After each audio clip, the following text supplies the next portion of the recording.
오늘도 주님 전에 찾아오신 우리 예배자 여러분들을 주님의 이름으로 축복하며 환영합니다. 아멘. 오늘 이 시간 주님 앞에 신나는 마음으로 기쁜 마음으로 주님 앞에 찬양하며 예배할 때에 성령님이 우리 안에 우리의 가슴 가운데에 임재하셔서 놀라운 역사를 일으켜 주실 것을 믿습니다. 아멘. 우리 다 같이 즐거운 마음으로 주님 앞에 찬양 올려드렸으면 좋겠습니다.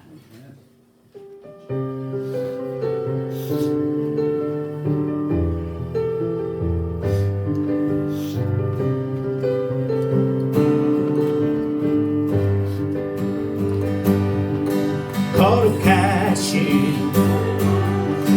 천대의 주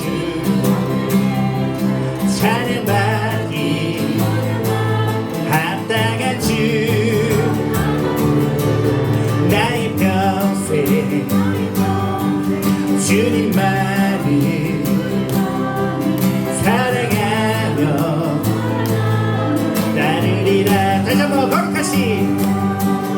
거룩하신 전능의 주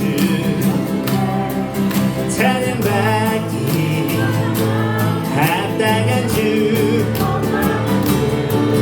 나의 평생 주님만을 찬양하며 따르리라. 찬양하며 경배하신 만왕의 왕 주님 앞에 엎드려 찬양하며 높이리라. 찬양하며 경배하신 만왕의 왕 주님 앞에 엎드려 사랑하며 높이리라. 나의 인생을 주만 위에 살리라. 아멘. 우리 모든 영광 홀로 주님 앞에 올려드립니다. 다시 한번 찬양합니다. 거룩하신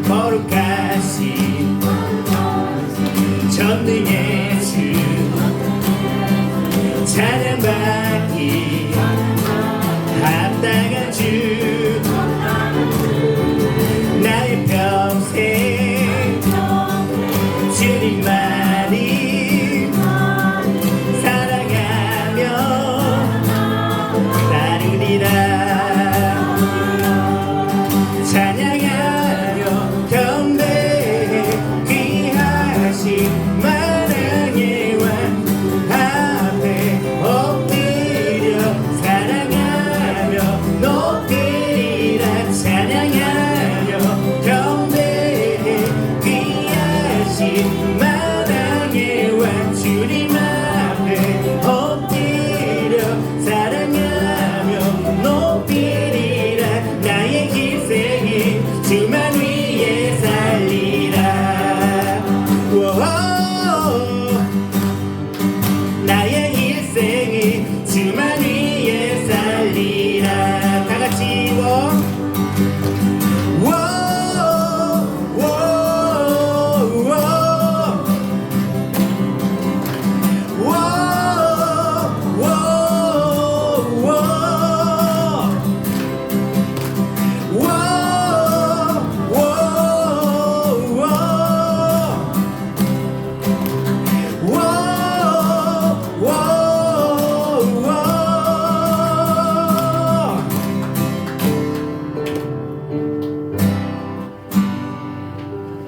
아멘.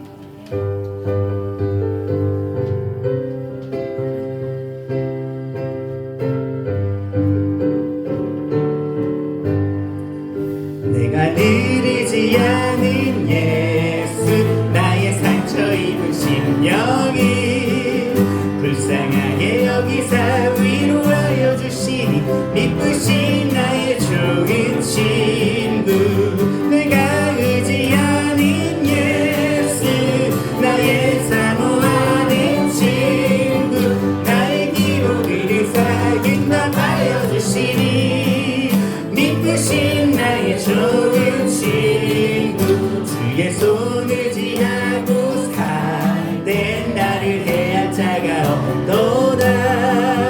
주님 나의 마음을 크게 위로하시니 미쁘신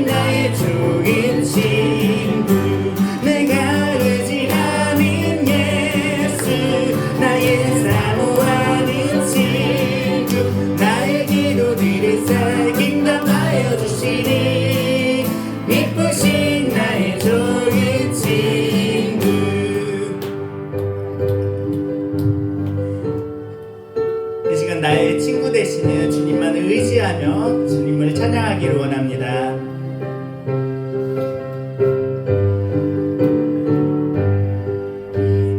천국에 올라가서 모든 성도들과 다 함께 우리들을 구하신 주를 찬양하리라. 믿으신 나의 좋은 친구, 내가 의지하는 예수, 나의 사모하는 친구, 나의 기도를 사인답하여 주시니 믿으신 나의 좋은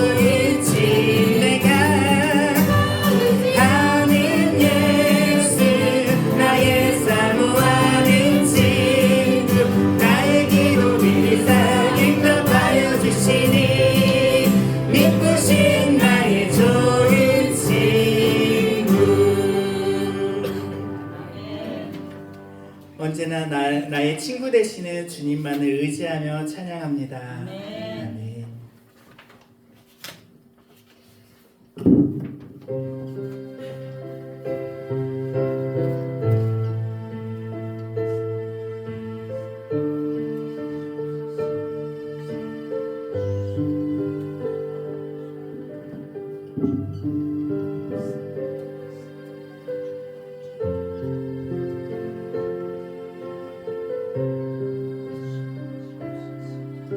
내가 걷는 이 길이 굽어도는 수가 있어도 내 심장 울렁이고 가슴 아파도 내 마음 속으로 여전히 기뻐하는 까닭은 하나님은 실수하지 않으시니스.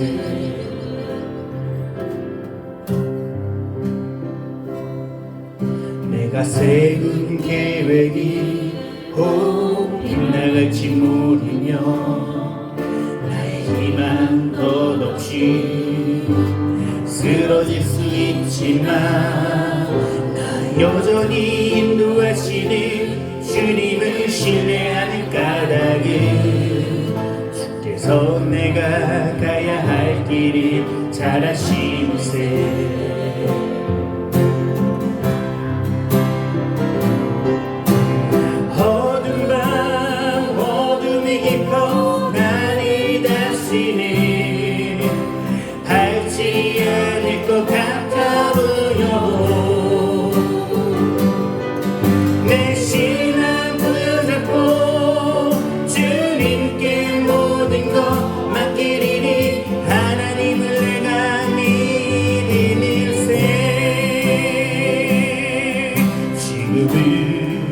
내가 볼 수 없는 것 너무 많아서 너무 멀리 감감을 어른거려도 분명히 영원한 나 두려워 아니 만사를 주님께 내어 맡기리. 차츰차츰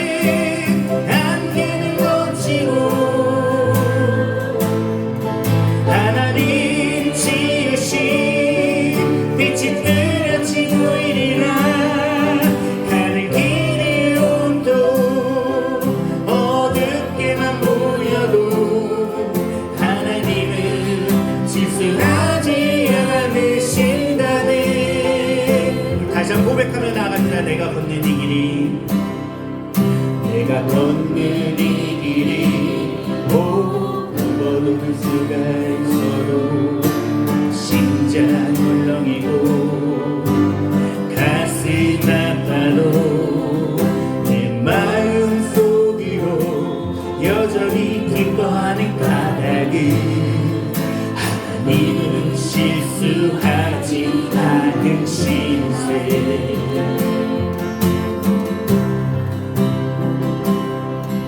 내가 세운 계획이 빗나갈지 모르면 나의 희망 덧없이 쓰러질 수 있지만 나 여전히 인도하시는 주님을 신뢰하는 까닭은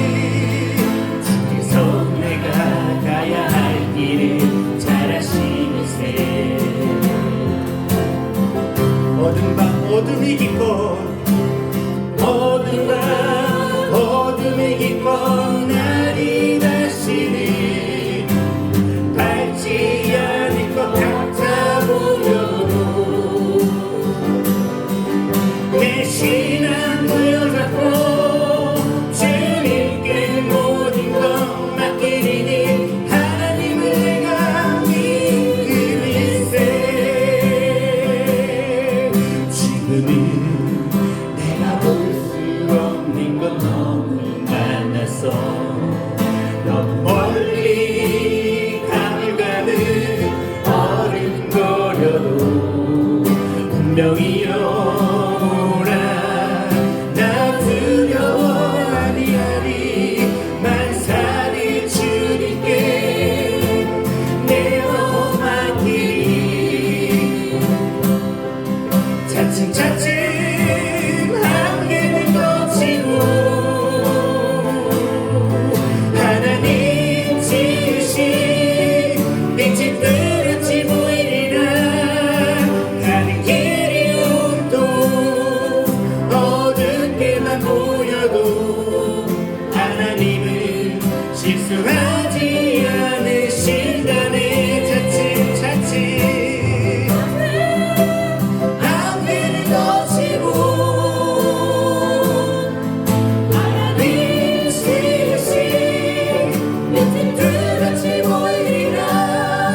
가는 길이 온통 어둡게만 보여도 하나님은 실수하지 않으신다네. 하나님은 실수하지 않으신다네.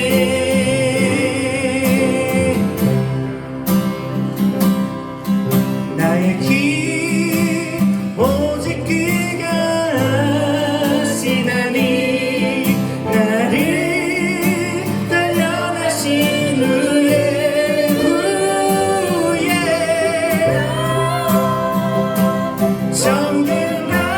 정금같이 나오리라. 나의 길 오직 그가 하시나니. 나를 단련하신 후에 내가 정금같이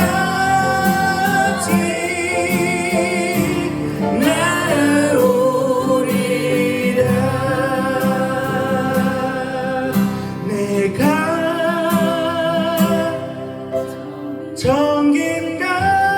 정금같이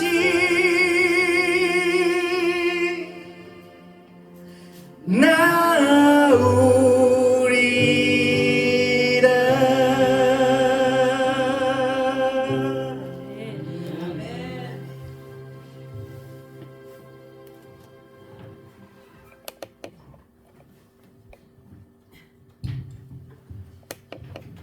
지난 예배 후에서 박기숙 권사님 기도하기로 하십니다.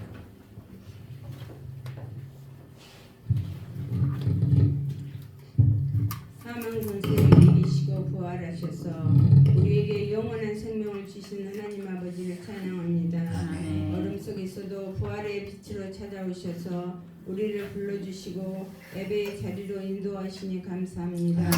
이 시간 하나님께 나온 모든 자들이 온전히 하나님만을 바라보는 시간이 되게 하시고 우리가 무엇을 하든지 하나님의 영광만을 위해서 살아가게 하옵소서. 아버지 하나님, 우리들 눈이 있어도 헛된 것만 보았고 귀가 있어도 주님의 음성을 귀 기울이지 않았습니다. 이 시간 모두가 간절한 마음으로 아버지 앞에 무릎 꿇고 나아갑니다. 용서하여 주시옵고 예수님이 우리의 주인 되신가 우리를 사랑하신 것처럼 우리들도 받은 주님의 사랑을 세상에 나눌 수 있는 모두에게 은혜를 내려 주시옵소서. 이 나라와 국민들이 어려움에 처해져 있지만 정작 유정자들은 국민들의 어려움을 귀 기울이지 않는 듯합니다. 이 땅에 하나님의 교회와 성도들이 깨어 이 나라와 유정자들을 위해서 기도하게 하옵소서. 이 나라를 지켜주시고 진정한 하나님의 나라가 될 수 있도록 역사하여 주시옵소서. 또 우리 교회에 함께하시는 하나님 아버지, 언제나 교회 안에서 주님의 사랑과 은혜가 넘치도록 도와주시고 하나님의 뜻을 이어갈 수 있는 교회로 함께하여 주시옵소서. 교회와 성도님들을 위해 밤낮으로 기도하시는 목사님, 오늘도 단위에 서서 말씀 전하실 때에 강건함으로 붙들어 주시고 성령님 역사하심을 늘 함께 하시기를 원하오며 우리 주 예수 그리스도의 이름으로 기도합니다. 아멘.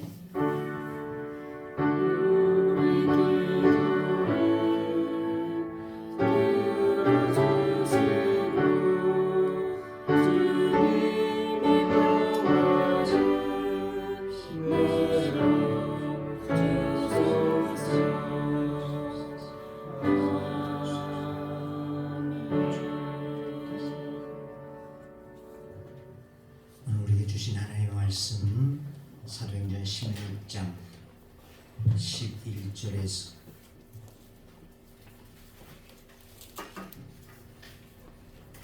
사도행전 16장 11절로 15절입니다. 이제 봉독합니다. 우리가 드료아에서 배로 떠나 사모드라게로 직행하여 이튿날 네아폴리로 가고 거기서 빌립보에 이르니 이는 마게도냐 지방의 첫 성이요 또 로마의 식민지라. 이 성에서 수일을 유하다가 안식일에 우리가 기도할 곳이 있을까 하여 문 밖 강가에 나가 거기 앉아서 모인 여자들에게 말하는데 두아디라시에 있는 자색 옷감 장사로서 하나님을 섬기는 루디아라 하는 한 여자가 말을 듣고 있을 때 주께서 그 마음을 열어 바울의 말을 따르게 하신지라. 그와 그 집이 다 세례를 받고 우리에게 청하여 이르되 만일 나를 주 믿는 자로 알거든 내 집에 들어와 유하라 하고 강권하여 머물게 하니라. 아멘.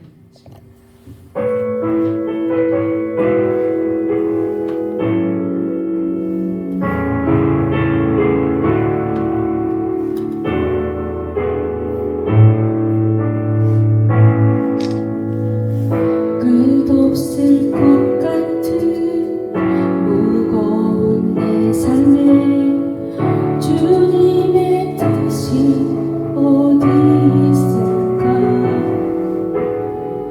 반복된 내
그렇습니다. 하나님, 결국엔 주님인 것을 우리는 인정하지 아니하고 우리의 삶에 매여 살 때들이 있음을 주 앞에 고백하오니 오직 주님 앞에 나의 모든 것을 의탁하고 나아갈 수 있는 믿음이 되게 하여 주옵소서. 아멘.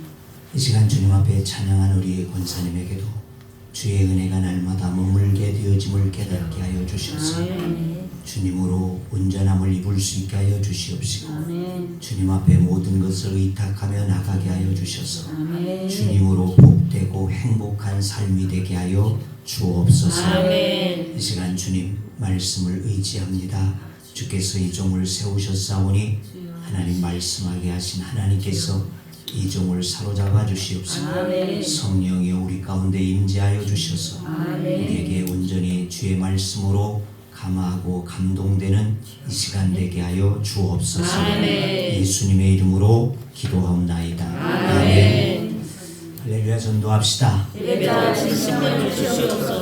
아멘. 우리는 종종 산불이 나서 많은 산림들이 타버리게 되어지는 것들을 안타깝게 바라볼 때들이 있었다는 것입니다. 그런데 그것이 큰 불이 나서 그렇게 시작되어진 것이 아니라 아주 하찮은 작은 불씨 하나가 또는 등산객들이 던져버린 담배꽁초 하나가 그 씨앗이 되어져서 그 큰 불로 이어지게 되어졌다는 것. 즉 작은 불꽃 하나가 온 산을 태워버렸다는 것입니다. 복음도 마찬가지입니다. 생명력을 가지고 있는 복음이기에 한번 불이 붙게 되어진다고 한다면 어김없이 확산되게 되어지는 것입니다.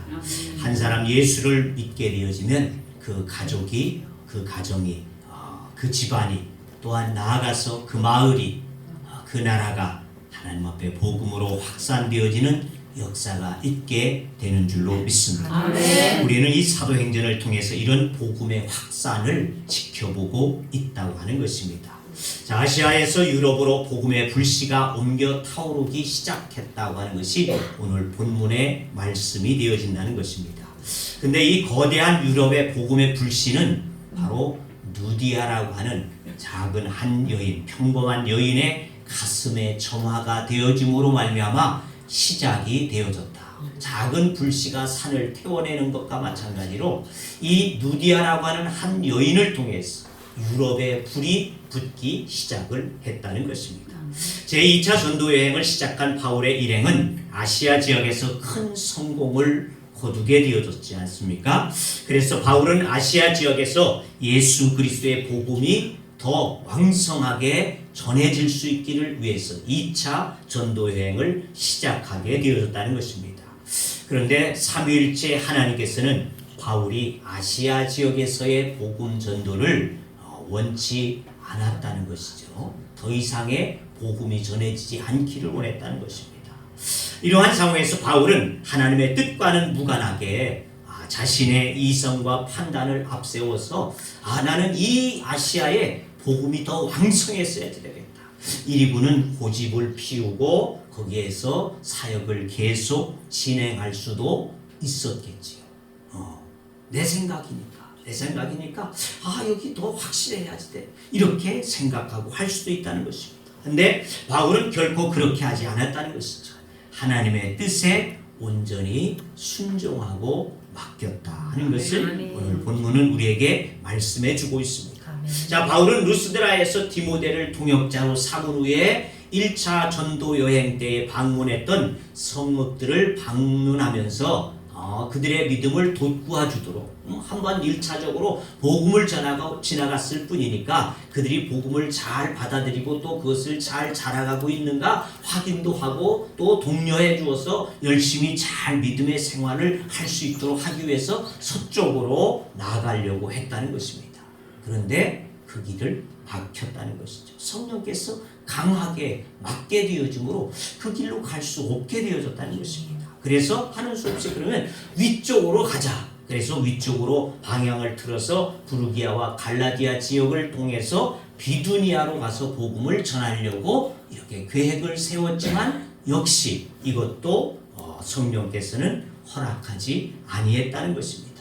그래서 길이 어디로 열렸는가 보았더니 이두루라고 하는 곳으로 길이 열려지게 되었어요. 가려고 하는 방향은 다 막혀버리고 이두루로 드루아로 길이 열리게 되었다는 것이죠. 그래서 그 열린 길로 가자 해서 갔단 말이죠. 갔더니 그날 밤에 그에게 꿈의 환상 가운데 마게돈으로 건너와서 우리를 도우라 하는 이 한 여인의 손짓이 보이게 되어졌다는 것입니다.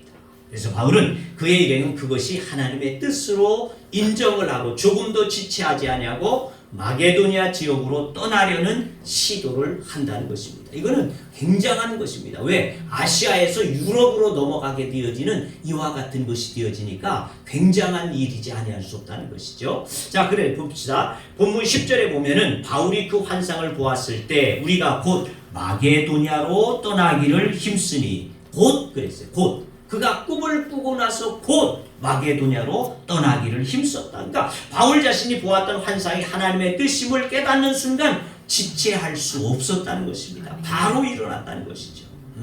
당시 바울의 일행이 탔던 배는 순전히 바람을 이용하게 되어지는 범선이었다는 것입니다. 오늘날처럼 좋은 모터가 있어가지고 쌩쌩 가게 되어지는 것이 아니고 바람에 의해서 그저 바람이 밀어주면 가게 되어진 이와 같은 배였다는 것이죠. 그러니까 이 당시 범선으로 목적지까지 순항하여서 간다고 하는 것은 그리 쉽지 않은 일이라는 것이죠. 왜? 지중해 지리적인 특성으로 인해서 바다에서 갑자기 돌풍이 불게 되어지면 그 바람에 쫓아서 바람을 따라서 배는 갈 수밖에 없으니까 방향이 틀어질 수도 있다는 것이죠. 제멋대로 가지 않는다는 것, 제가 생각한 대로 가지 않는다는 것입니다. 그런데 드루아를 출발해서는 배를 놀랍게 250km나 되어지는 이 마게도냐까지, 즉 네아폴리까지 이틀 만에 순항으로 가게 되어진다는 것입니다. 사도행전 20장을 보게 되어지면 훗날 바울이 빌립보에서 다시금 이 길을 되짚어 오게 되어질 때 배를 타고 왔는데 얼마나 걸렸느냐? 닷새가 걸렸다는 거죠. 닷새. 근데 가는 길은 이틀밖에 안 걸렸어요. 그러니까 이와 같은 사실이 우리에게 알게 해주는 것은 뭡니까? 바울이 그토록 아시아 지역에서 복음을 전하려고 애를 써보았지만은 그것이 되지 아니했는데 하나님께서 그 길을 열어놓으시니까 순항으로 일사천리로 그렇게 이 네아폴리로 가게 되어진 마게도냐로 가게 되어지는 귀한 역사가 일어나게 되어졌다는 것입니다. 그러므로 하나님의 뜻에 순종하게 되어질 때 우리의 삶에도 하나님께서 형통의 길을 주심이 되는 줄로 믿습니다. 반대로 하나님의 뜻대로 우리가 알면서도 불구하고 내 고집대로 내 생각대로 이 바울이 친다고 한다면 나는 그래도 아시아가 좋은데 우리 지역이 더 좋은 것이지 이리고 그가 고집을 부리게 되어진다면 어떻겠습니까? 그의 길은 다 막히고 일이 되지 아니했을 것이라는 것입니다. 그러니까 우리도 하나님의 뜻에 순종하고 가게 되어지면 모든 것이 순항으로 이루어지는 것처럼 우리의 삶에도 그러한 삶이 있게 되어지는 줄로 믿습니다. 이 출애굽한 이스라엘 백성들이 어땠습니까? 가나안 땅을 코앞에 둔 가데스 바네아에서 정탐꾼들을 10명을 보내게 되지 12명을 보내지 않습니까? 그랬더니 갔다가 와서는 10명의 사람들은 다 말했어요. 그들은 장대와 같이 큽니다. 거인 같습니다. 우리는 그들에 비할 때 메뚜기 같습니다. 그러니 그 성에는 우리는 도저히 들어갈 수가 없습니다. 이러자 온 백성들이 그 말만 듣고서는 통곡을 하고 난리가 났다는 말이죠. 그래서 하나님 앞에 반역하게 되어짐으로 그들이 어떻습니까? 코앞에 두게 되어졌어요. 하나님의 약속했던 가나안 땅을 코앞에 두었음에도 불구하고 그들은 그 땅을 들어가지 못하고 40년 동안 광야를 유리하다가 죽음을 맞게 되어지고 그 2세들만이 가나안 약속의 땅에 들어가게 되어졌다는 것을 우리는 잘 알 수 있는 이야기라는 것입니다. 바로 우리가 하나님의 뜻을 거스르게 되어지면 우리의 길은 막혀질 수밖에 없고 결과적으로 사막에 묻히게 되는 이 이스라엘 백성들과 같은 결과를 초래할 수밖에 없다는 것을 우리는 깨달아야지 될 줄로 믿습니다. 자, 우리는 만사형통한 삶, 즉 내가 하는 일이 계획대로 순조롭게 되기를 원하는 것, 이거는 다 누구나 바라는 마음이 되어지는 줄로 압니다. 그렇다면 바울의 일행처럼 내 뜻과 의지를 내려놓고 하나님의 뜻에 먼저 순종하실 수 있기를 주의 이름으로 부탁합니다. 그러면 어떠한 일이 이루어질지라도 하나님께서 그 일에 합력하여 선을 이루시는 하나님께서 역사하시고 인도하시는 은혜가 되는 줄로 믿습니다. 자, 환상을 본 바울이 즉시로 실행에 옮겼다고 하였는데 왜 그랬으냐? 왜? 마게도냐 사람들에게 복음을 전하라는 하나님의 명령인 것을 그들은 분명하게 깨달았기 때문이라는 것입니다.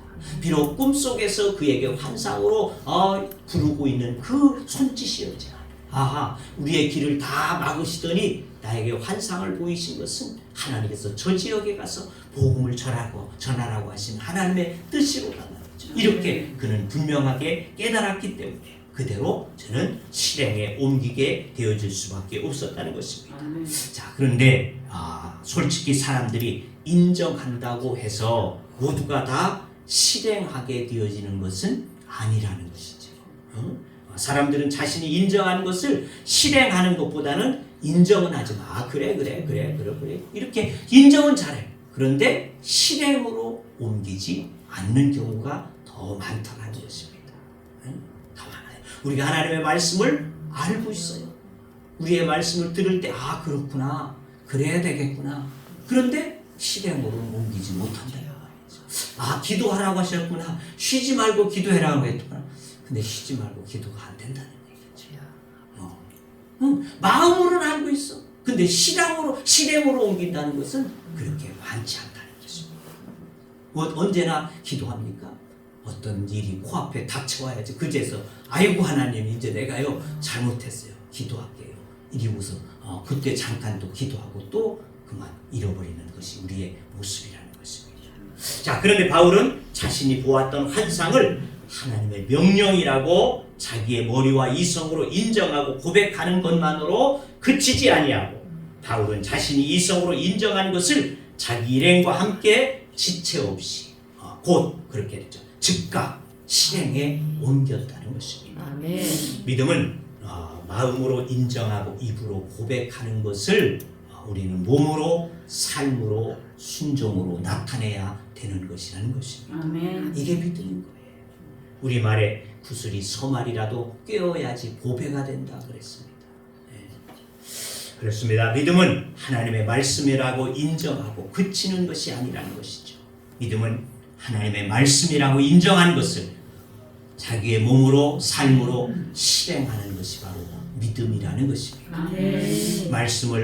말씀으로 인정할지라도 실행으로 옮겨지지 아니하게 되어지면 우리의 삶의 역사는 일어날 수 없다는 것입니다.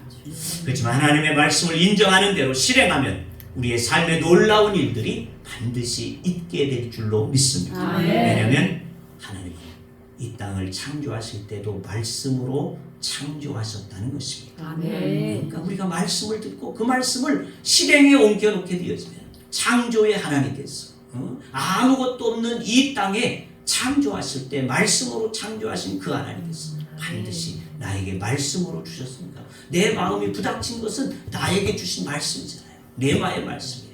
그러니까 그 말씀을 나에게 주셨다고 하는 것은 나에게 그 일을 이루시기를 원하신다는 것입니다. 그러니까 우리가 그것을 말씀을 받고 믿음으로 실행하게 되어져.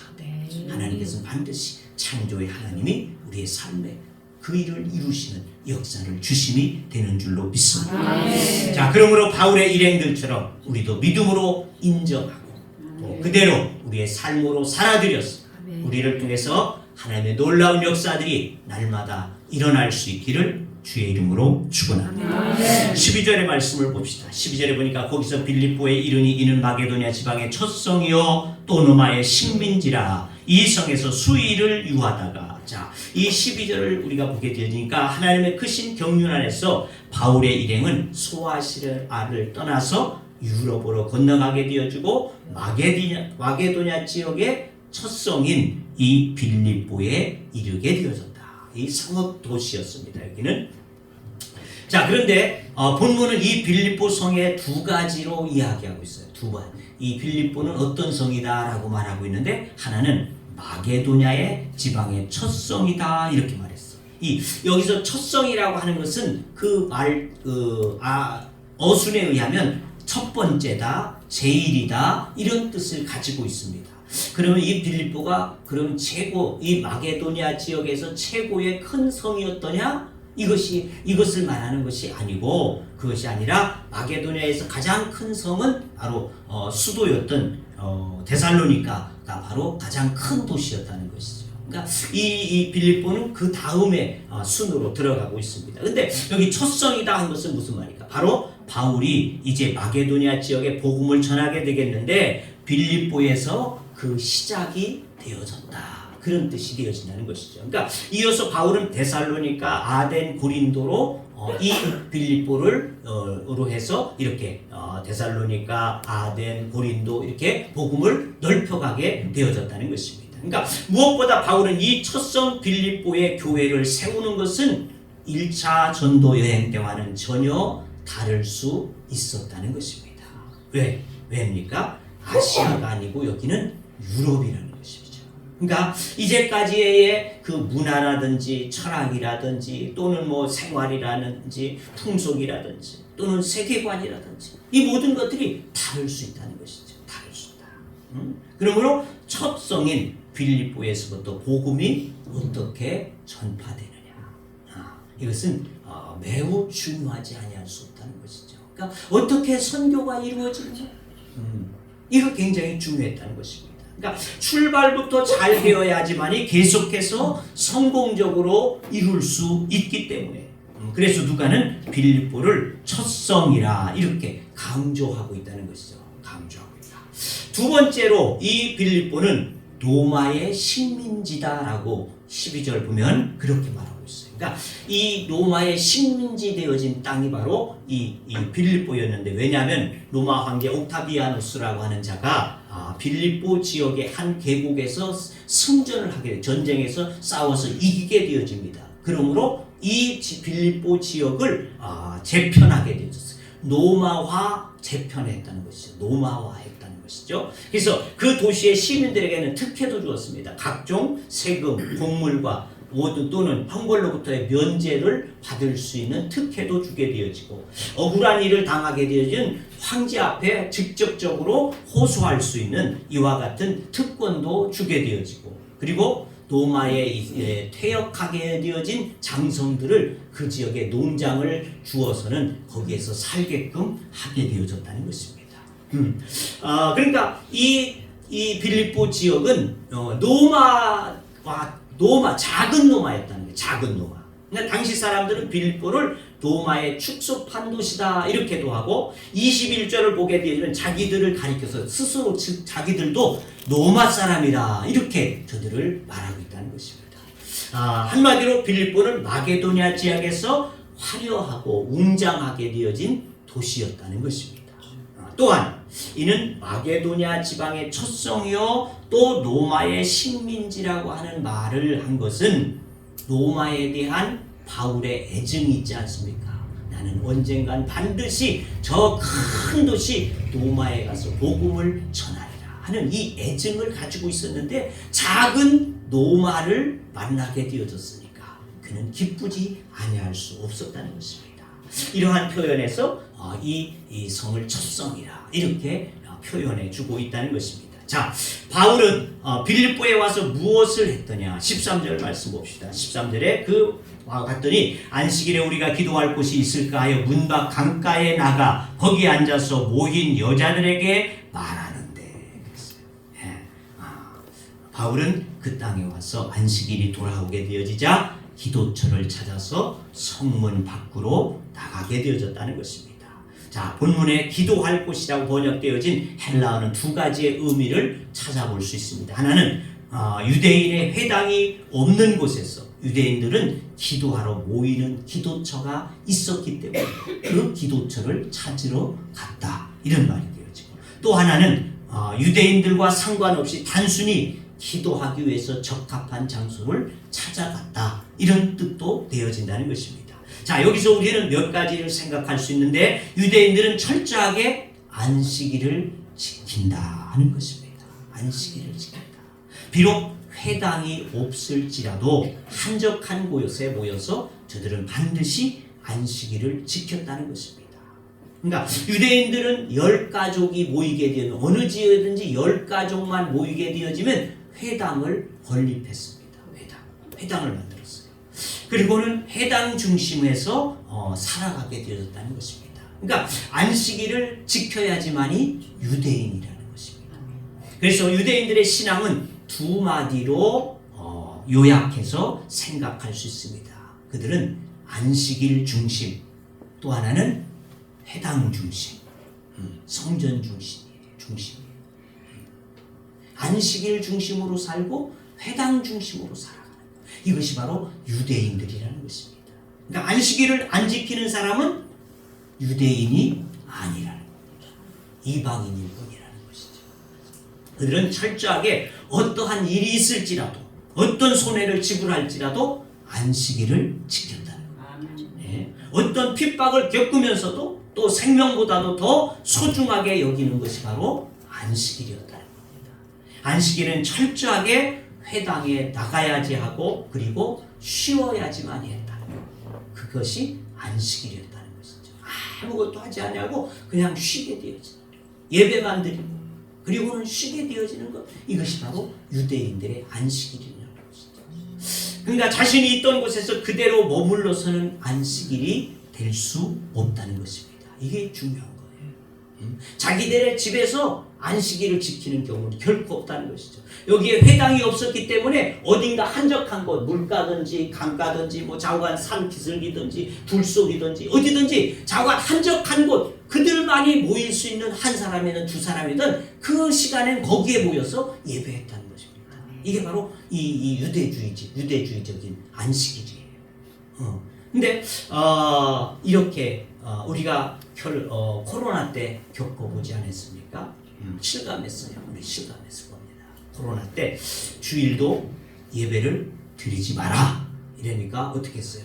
결국에 집에서 가족들끼리서 예배를 드려보았다는 것입니다. 제대로 드리신다. 어렵다는 얘기죠. 마음은 있는데 이게 마음대로 되지 않았다는 거 우리가 다 마찬가지라고 말이죠. 근데 이렇게 말하는 사람들이 있습니다. 마음이 있는 곳에 성전이 있는 것이지. 집에서든 어디서든 성경을 보고 기도하게 되어지면 되는 것이지 굳이 교회까지 나가야지 되느냐. 그런 법은 없다. 이렇게 생각하는 사람들이 있다는 것입니다. 근데 우리가 경험해 본 대로 안 된다는 것입니다. 그건 하나의 형식에 불과할 뿐이라는 것이죠. 그래서 유대인들은 절대로 그렇지 않았다는 것입니다. 철저하게 회당 중심입니다. 그래서 꼭 회당에 가야지 했다는 것입니다. 이렇듯 유대인들이 회당을 중요시하기 때문에 그들은 어디를 가든지 회당에 모이게 되어지도록 회당을 지었다는 것입니다. 먼저 회당부터 지었어요. 회당부터. 그것을 지어놓고 회당 중심으로 그렇게 살아가는 것. 이것이 바로 유대인들. 지금도 마찬가지라는 것입니다. 자, 그런데 빌립보에는 유대인 10가정이 안 되었겠죠. 유럽의 땅이니까 10가정이 안 되니까 여기에는 회당이 없었다는 것입니다. 그래서 회당이 없으니까 기도할 만한 산으로든지 숲으로든지 좌우간 강가라든지 바위굴이든지 좌우간 그들이 모여들 것이라는 것을 이 바울은 알았기에 그가 이제 찾아 나서게 되어졌다는 것입니다. 그래서 있던 그 자리에서 안식일을 지키는 것은 이스라엘 사람들의 법이 아니라는 것이죠. 그래서 예배할 곳을 찾다 보니까 한적한 곳 강가로 가게 되어졌고 그곳에 찬송을 부르고 예배하는 그들을 만나게 되어지자 자연스럽게 그들에게 찾아가게 되어진 이 바울은 그들에게 전도를 하게 되어졌다 하는 것이 오늘 본문의 내용이 되어진다는 것입니다. 반드시 안식일을 지켜야 뭐예요? 이스라엘 사람이다. 유대인이라는 겁니다. 네. 우리는 예수 믿는 사람은 주일날 반드시 어디 와야 된다? 교회에 와야 된다. 내 의지로 이렇게 하고 저렇게 하고 뭐 결심했다, 선하다 다 필요 없는 말입니다. 다 필요 없어. 다 쓸데없는 말이에요. 그것은 틀림이 없다는 것이죠. 주일날 교회에 나가야 거기서 듣기도 하고 배우기도 하고 느끼기도 하고 하면서 신앙이 자라가게 되어집니다. 왜 교회에 꼭 와야 될까? 이유는 이렇습니다. 예수 믿는다고 인정하는 것. 세상 사람들이 나 예수 믿는다 인정할 때 뭘 보고 인정할까? 내가 여기다 예수 믿어 이렇게 써붙이고 다녀서 인정할까? 어떻게 인정해? 그렇죠. 그거예요. 주일날 예배하러 가니까 저 사람 예수 믿는 사람이네 이렇게 인정하잖아요. 그러니까 안 다니면 예수 믿는 사람이라고 안 한다고 말입니다. 안 해요. 그러니까 우리는 어디 와야 돼? 교회 와야 돼. 내가 예수 믿는 사람을 예수 믿는다고 안 써붙여도 교회 가고 있으면 저 사람 예수 믿는 사람 다 알아줘. 그러니까 교회 중심으로 사는 사람 그가 예수 믿는 사람이다. 그래서 교회 주변에 사는 것도 참 복이다. 오늘 아침에도 제가 9시에 나왔더니 우리 박경아 집사님이 헐레벌떡 왔어요. 왜 왔냐 했더니 오늘 떡이 오기로 했던 모양이야. 떡이 임 권사님이 떡을 아마 맞춘 모양인데 떡을 받아도 꼭 예배당에다 올려놓아야겠대. 그래가지고 심부름차로 왔다는 말이죠. 가까이 있으니까 감사한 일이잖아요. 귀찮다고 생각할 것이 아니고 감사다. 왜? 이렇게 한번 내가 예배당에 올 수 있다는 것이 얼마나 좋은 일이야. 우리 박 권사님도 마찬가지. 하면 박 권사님 심부름꾼인데 심부름꾼 하나가 더 생겼어요. 감사하잖아요. 감사하죠. 그러니까 가까이 있으니까 또 박경아 집사님도 이렇게 하면 앉아 있어. 우리 모일 때는 언제나 와 있어. 박 집사님 잘 왔지요? 감사하잖아.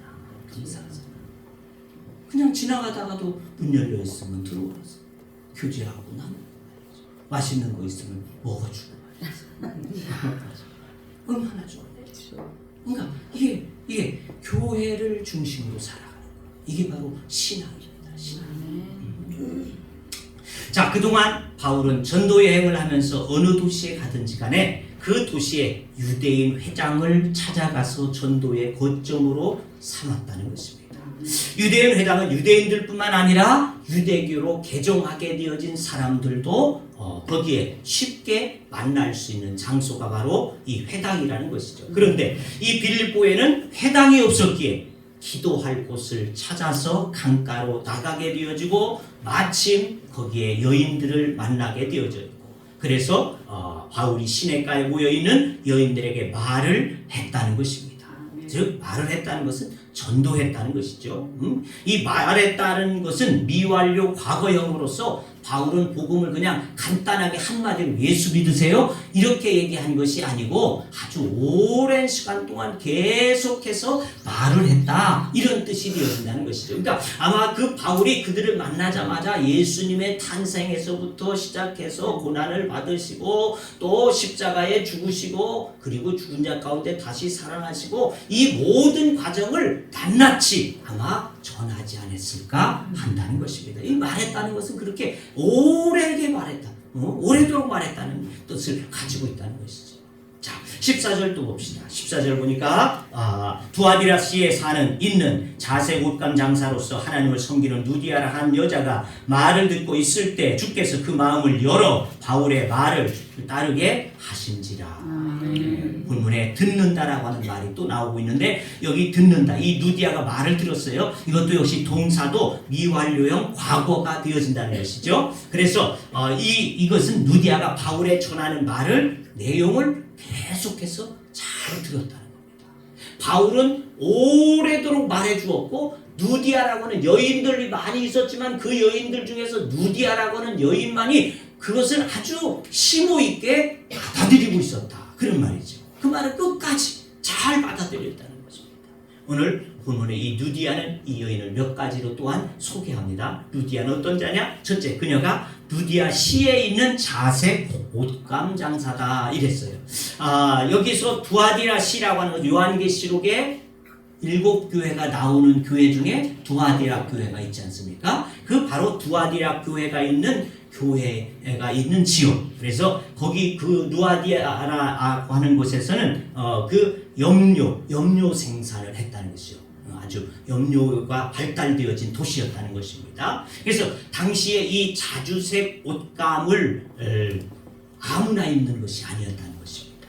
로마 제국 내에서 일반 대중들도 잘 입지 않는 옷이었다는 것이죠. 왜냐하면 이 자주색 옷감으로 만들어진 옷은 왕족이 입는 옷이었다는 말이에요. 쉽게 얘기하면. 그러다 보니까 귀족들 또는 아주 돈이 많게 되어진 이와 같은 부자들만이 입을 수 있는 옷이었다는 것입니다. 그러므로 그녀는 부유층을 대상으로 이 염료 중에서도 값이 비싸게 되어진 이 자주색 옷감을 팔게 되어진 사업가였다라고도 말할 수 있다는 것이죠. 그냥 작은 보따리 장수였다 이게 아니라는 겁니다. 아주 부유한 사람들이 귀족들이나 입을 수 있는 옷감을 다루는 여인이었기 때문에 아주 그는 대범하고 사업을 할 수 있는 이와 같은 여인이었다. 아마 그의 남편도 같이 하다가 남편은 죽지 않았을까 이렇게 생각이 되어진다는 것이죠. 그래서 생활력이 강했던 이 여인이 그것을 받아들여서는 그가 계속해서 이 사업을 맡아서 하고 있었을 것이다 이렇게 보고 있습니다. 둘째, 그녀는 하나님을 섬기는 자다 이렇게 소개하고 있어요. 하나님을 섬기는 자. 이 본문 누디아라고 하는 여인을 가리켜서 유대인이라고 하지 아니하고 하나님을 섬기는 자다 이렇게 했어요. 이 말은 사도행전 13장 43절을 보게 되어지면 유대교로 개종한 경건한 사람들을 가르치게 되어질 때에 바로 이러한 단어를 썼다는 겁니다. 그러니까 이 이방 여인이었지만은 유대교로 개정한 다음에 경건하게 믿음의 생활을 하고 있는 이와 같은 여인이었다. 그러니까 그는 안식일도 지켰다. 이렇게 볼 수 있다는 것입니다. 세 번째, 그녀는 바울이 선교할 때에 주께서 그 마음을 열어주셨다. 이렇게 말씀하죠. 본문에서 루디아의 마음을 열어주신 성령이 따르게 하셨다. 라고 하는 것은 집중했다는 겁니다. 집중했다. 그 말을 집중했다. 그러니까 바울이 전하는 복음을 계속해서 듣고 있을 때에 성령께서 그의 닫혀있던 마음의 문을 활짝 열어 놓으셨다는 것입니다. 그러므로 복음을 전하는 것은 우리지만은 그 결과를 책임지는 것은 하나님이신 것을 우리는 믿어야지 할 줄로 믿습니다. 그래서 우리는 뭐만 다 하면 된다? 우리는 복음을 전하기만 하면 된다. 최선을 다해서 우리는 전하면 그 뒤에 열매를 맺게 하시는 일 하나님이 되시는 줄로 믿습니다. 우리가 복음을 전하면 하나님이 택하신 자의 마음을 열게 하셔서 복음을 듣게도 하시고 회심도 하게 하심이 되는 줄로 믿습니다. 우리는 때를 얻든지 못 얻든지 그저 전해주자. 누구든지 내가 판단하지 말고 저 사람 믿을 사람 안 믿을 사람 이거 내가 판단하지 말고 그냥 우리는 전해주자. 그러면 그가 그 마음을 여시는 이는 하나님이라는 것입니다. 그러니까 선교의 주체는 어디까지나 성령이시라는 것입니다. 전도하고 다 되는 것이 아니라고 말이죠. 성령이 그 사람의 마음을 열어주셔야지만이 내가 전도했지만 그가 올 수도 있고 안 올 수도 있는 것은 성령이 그 마음을 열어주셔야지 된다는 것입니다. 그러니까 교회에 나오고 안 나오고는 모두 예수를 믿는 것이 또한 아닐 수 있다는 것이죠. 교회 왔다고 해서도 다 믿는 것도 아니라는 겁니다. 성령이 그 마음을 열어주셔야지.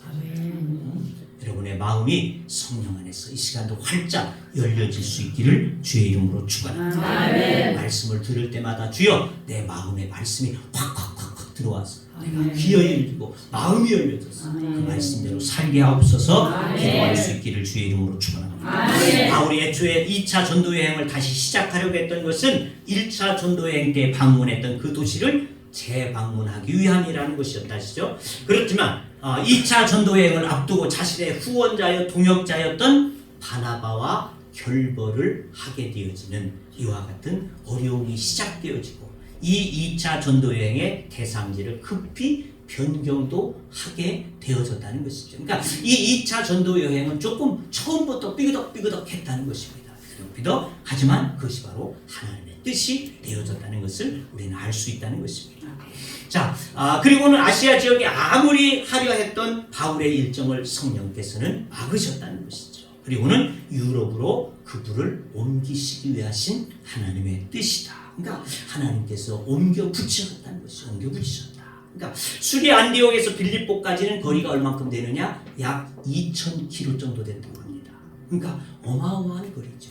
그러니까 이 만약에 수리아 안디옥을 출발한 바울이 빌립보의 성문 밖까지 시내까지 이르기까지는 바울의 여정을 성령께서 온전히 주장하시는 되어졌다는 것이죠. 자기가 어떻게 하려고 했던 것이 아니라는 것입니다. 하나님께서 함께 하시고 이 루디아에게 하나님의 불이 붙여지게 되어지므로 유럽의 복음의 씨앗이 퍼져나가게 하시는 은혜를 주심이 되어진 줄로 믿습니다. 그리고 이것은 결코 우연이 아니라는 것입니다. 루디아라고 한 여인을 구원하시기 위한 하나님의 섭리요 경륜이었음을 우리는 알 수 있다는 것이죠. 생각하면 할수록 정말 신비하지 아니할 수 없다는 것입니다. 자, 15절 말씀을 봅시다. 15절의 말씀을 보니까 그와 그 집이 다 세례를 받고 우리에게 청하여 이르되 만일 나를 주 믿는 자로 알거든 내 집에 들어와 유하라 하고 강권하여 머물게 하니라. 그와 그 집이 다 세례를 받았다. 그러니까 이 루디아가 받아들이자마자 그 집으로 모시고 가서는 그 집에 있는 사람들에게 다 같이 세례를 받도록 이와 같이 하게 되어졌다는 것입니다. 그러니까 바울로부터 복음을 영접한 루디아의 가정은 역사적으로 최초의 유럽의 교회가 되어지고 유럽의 첫 그리스도인들이 되어졌다고 하는 것을 우리가 잘 알 수 있다는 것입니다. 그러니까 루디아를 주를 영접하고 그대로 즉시 그리고 전적으로 그에게 또한 헌신한 여인이라는 것입니다. 그러니까 자기의 집을 내어주어서 우리 집에 유하라 이렇게 하지 않습니까? 그러니까 이렇게 전적으로 복음을 받자마자 하나님 앞에 헌신하게 되어진 여인이었어요. 뿐만 아니라 빌립보 교회는 바울을 위해서 소중한 교회가 되어졌었다는 것입니다. 바울이 감옥에 갇혔을 때마다 빌립보 교회가 그를 도와주었다는 것이죠. 바울이 사방에 다니면서 수고하고 복음을 전해 주었지만은 바울에게 위로를 주었다. 진정으로 도움을 주었다. 라고 하는 그와 같은 교회들은 그리 없다는 것입니다. 이 빌립보 교회와 루디아 뿐이었다는 것을 우리는 성경 속에서 보게 되어진다는 것입니다. 우리말에 순풍에 돛단 듯이다 하는 이와 같은 말이 있습니다. 마게도냐로 가는 여정과 마게도냐에 도착한 바울의 일행이 바로 순풍에 돛단 배와 같이 모든 일이 형통하게 되어졌다는 것입니다. 닷새나 걸리게 되어질 수 있는 그와 같은 거리였지만 하나님은 이틀 만에 그곳에 빨리 도착하게 하십니다. 며칠이 지나지 않아서 루디아라고 하는 큰 믿음의 협력자, 교력자를 만나게 하신 것이라는 것입니다. 이 모든 일은 하나님의 뜻을 인정하고 순종하게 되어질 때 그리고 실행으로 옮겨놓게 되어질 때 가능한 일이 되어졌었다는 것을 우리는 알아야지 될 줄로 믿습니다. 그리고 우리도 무슨 일을 우리가 하든지 항상 하나님의 뜻을 먼저 기억하고 생각하고 살필 수 있는 믿음이 돼야지 될 줄로 믿습니다. 그래서 하나님의 뜻일 때 우리의 몸으로 마음으로 이것을 실행으로 옮길 수 있는 여러분들이 되어지셔서 하나님의 선하신 뜻이 여러분을 통해서 그 역사를 이루어갈 수 있는 하나님 앞에 귀하게 쓰임받는 여러분과 저와 되기를 주의 이름으로 축원합니다. 기도합니다. 주님, 오늘 이 하나님께서 바울의 여정을 이렇게 저렇게 막으시고 정말 놀라운 역사를 통하여서 아시아에서 유럽으로 복음이 건너뛰게 하시는 하나님의 역사를 우리는 보게 되어집니다. 또한 그곳에서 순풍의 돛단배와 같이 은혜롭게 가게도 하시고 은혜롭게 루디아라고 하는 여인을 만나게 하시고 그 마음에 불씨를 심어서 유럽의 복음의 시작이 되게 하시고 역사가 되게 하셨던 하나님, 우리를 인도하시는 그 길에는 이와 같은 역사가 있는 줄로 믿사오니 하나님 우리들도 하나님께서 인도하실 때에 그에 따라 순응하며 나아갈 수 있는 믿음이 되게 하여 주셔서 하나님의 의를 이루기에 부족함이 없게 하여 주시옵시고 하나님 앞에 정말 쓰임받을 수 있는 누디아와 같은 모든 성도들이 되어지도록 축복하여 주옵소서. 예수님의 이름으로 기도합니다. 아멘. 찬송 380장입니다.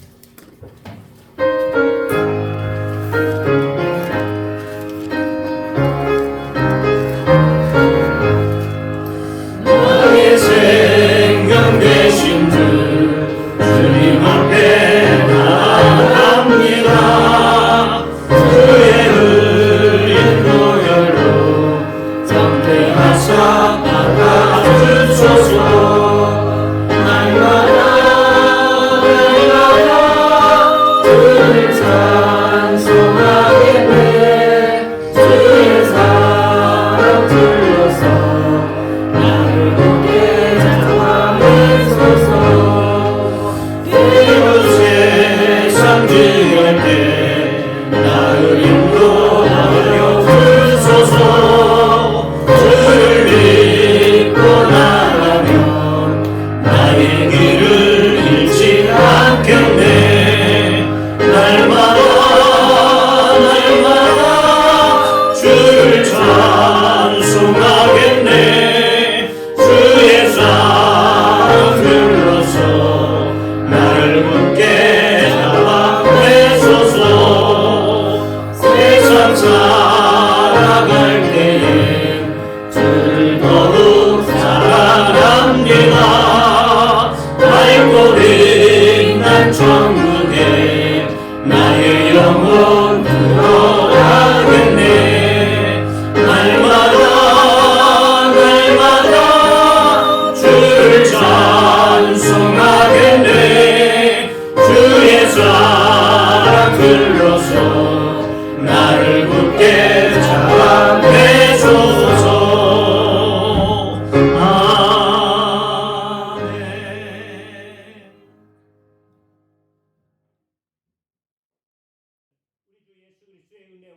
하나님 아버지의 크시고 놀라우신 사랑하심과 성령님의 교제와 교통하심과 인도하심과 역사하심과 축복하심이 오늘 주 앞에 말씀을 의지하여 하나님의 뜻이면 무엇이든 순종하며 나가기를 원하는 주의 무리들과 하나님의 교회와 또한 저들의 가정과 직장과 하는 모든 사업장들 위에 이 나라와 이 지역 위에 또 이 연약한 몸들을 가지고 있는 모든 자들을 위해 이제부터 영원토록 함께 하시기를 축원하옵나이다.